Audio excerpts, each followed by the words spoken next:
Good morning বন্ধুগণ, সুপ্রীতির চ্যানেলে আপনাদের সবাইকে স্বাগত জানাই। আশা করি আপনারা সবাই খুব ভালো আছেন।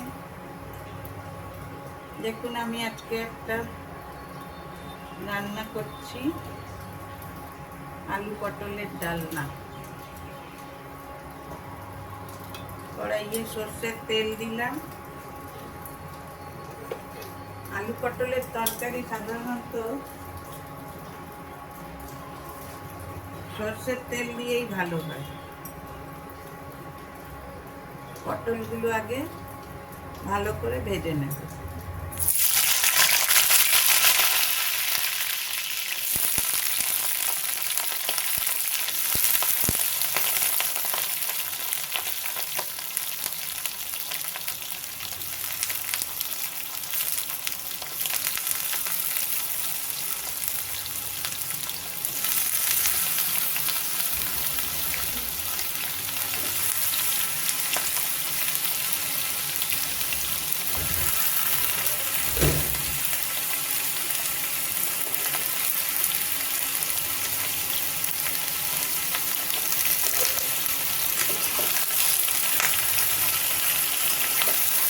পটলগুলো সুন্দর করে ভাজা হোক।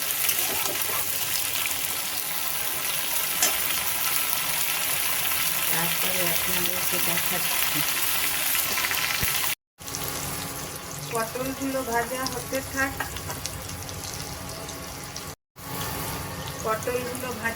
থাক। আমি একটা মশলা বানিয়ে নিচ্ছি। দেখুন, এখানে নিয়েছি একটু জিরে, একটু ধনে, একটু আদা, একটু কাঁচা লঙ্কা।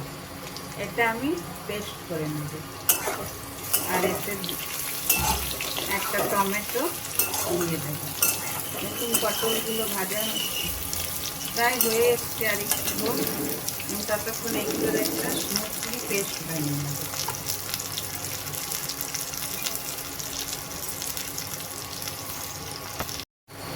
দেখুন বন্ধুগণ, পটলগুলো খুব সুন্দর লাল লাল করে আমি ভেজে নিয়েছি। এবার এগুলোকে তুলে নেব।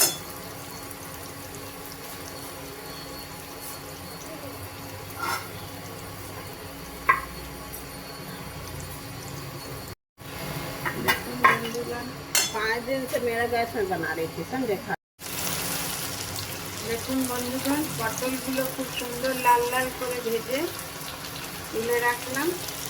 এবার আলুগুলো দিলাম। আলুগুলো ভেজে নিই ভালো করে লাল লাল করে। মশলা আপনাদের দেখালাম কী কী মশলা দিচ্ছি।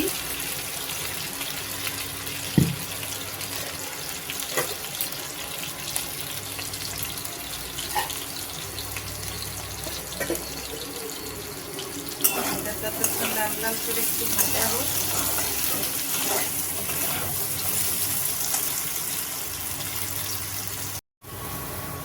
দেখুন বন্ধুগণ, আলুগুলো খুব সুন্দর করে ভাজা হয়ে গেছে লাল লাল করে। এবার আলুগুলো আমি তুলে নেব।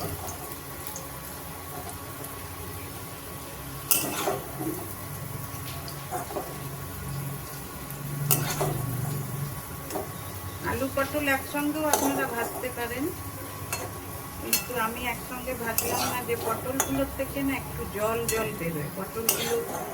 আলুগুলো তো ভাজা হয়ে যায়, পটলগুলো ঠিক মতন না ভাজা হলে ঠিক পটলের তরকারিতে ভালো লাগে না। যেন আলু পটলটা আলাদা আলাদা করে ভাজলে ভালো করে ভাজাটা হয়।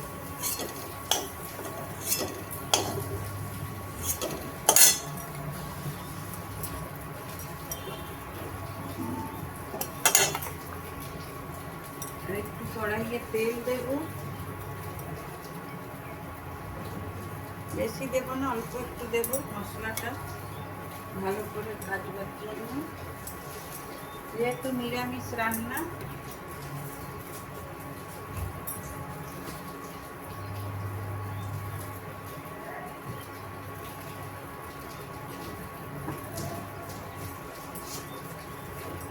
ওই জন্য একটু হিং ফোড়ন দেবো আমি। নিরামিষ রান্না একটু হিং ফোড়ন দিলে খুব ভালো হয়। আর একটু মৌরি ফোড়ন দেব। আপনারা এমনি মৌরি ফোড়ন দিয়ে আলু পটলের তরকারি করে দেখবেন, খুব সুন্দর একটা মৌরি ভাজার গন্ধ আসবে। আর এবার তেজপাতা দেব,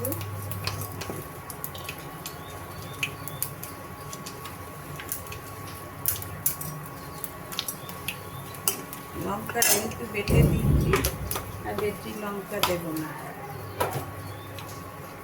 এবারে মশলাটাকে ভেজে নেব।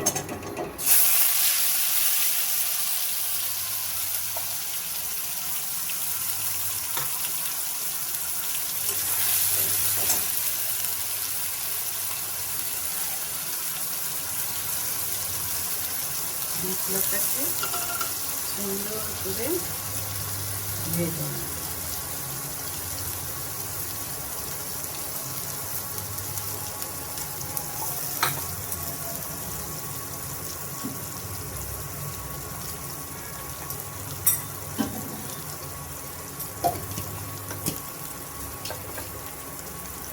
এখানে জল দিয়ে দেব, মশলাটা যেন পুড়ে না যায়। রুকো বানা রही है। এবার এই করতেই আমি আন্দাজ মতন নুন দিয়ে দেব।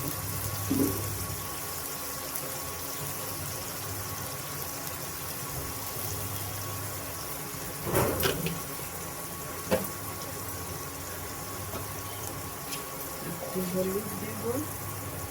এই মশলাটাতে সব কিছু একবারে দিয়ে দিলাম।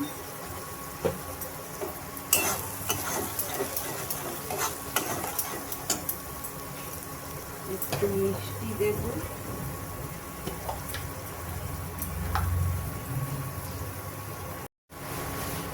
একটু আন্দাজ মতন মিষ্টি দেব। আমরা নিরামিষ তরকারিতে একটু মিষ্টি দিই। একটু মিষ্টি দেব আর একটু কাশ্মীরি লঙ্কার গুঁড়ো দেব।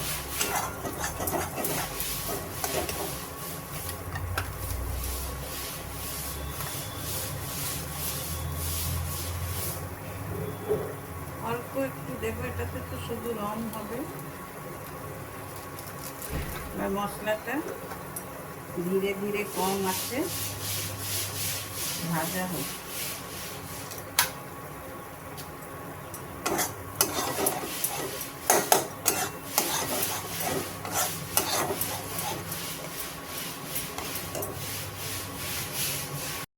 দেখুন বন্ধুগণ, মশলাটা খুব সুন্দর ভাজা হয়ে গেছে, তেল ছেড়ে দিয়েছে। এবারে আমি আলু পটলগুলো দিয়ে দেব, দিয়ে তার সঙ্গে একটু ভালো করে আবার মশলাগুলো মাখিয়ে নেব।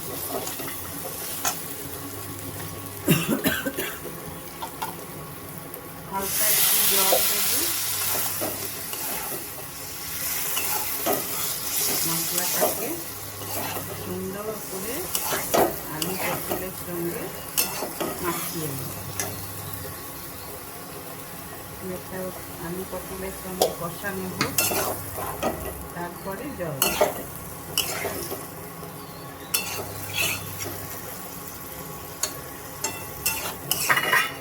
কষানো হোক। একটু ঢাকা দিয়ে দিই মজুদ মশলা দিয়ে। দেখুন বন্ধুরা, আলু পটল মশলা সব সুন্দর একদম মিশে গেছে। এবারে আমি জল দিয়ে দেব। জল দিয়ে আলুগুলো তো ধরুন ভাজা আছে, পটলও ভাজা আছে মোটামুটি, আর একটু জল দিতে হবে আলুগুলো একটু নরম করার জন্য।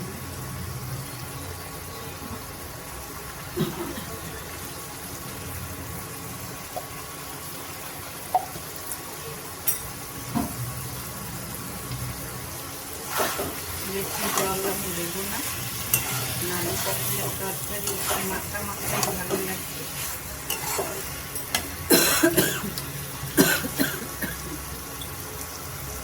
লঙ্কার ঝাঁসটা লাগছে না,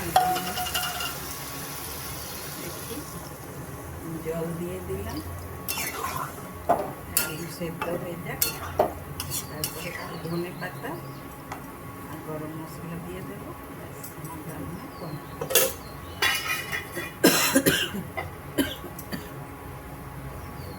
গ্যাসটা একটু কম করে দিলাম। এই দেখুন বন্ধুগণ, আলু পটলের তরকারি আমার হয়ে গেছে। এবারে গরম মশলা দিয়ে দিলাম অল্প একটু, বেশি দেব না, অল্পই দেব। আর একটু দেব ধনে পাতা। ব্যাস, এটা দিয়ে গ্যাসটা ঢাকা দিয়ে দেব, গ্যাসটা বন্ধ করে দেব। আপনাদের যদি আমার চ্যানেলটা ভালো লেগে থাকে তাহলে অবশ্যই একটা লাইক, শেয়ার আর সাবস্ক্রাইব করে দেবেন।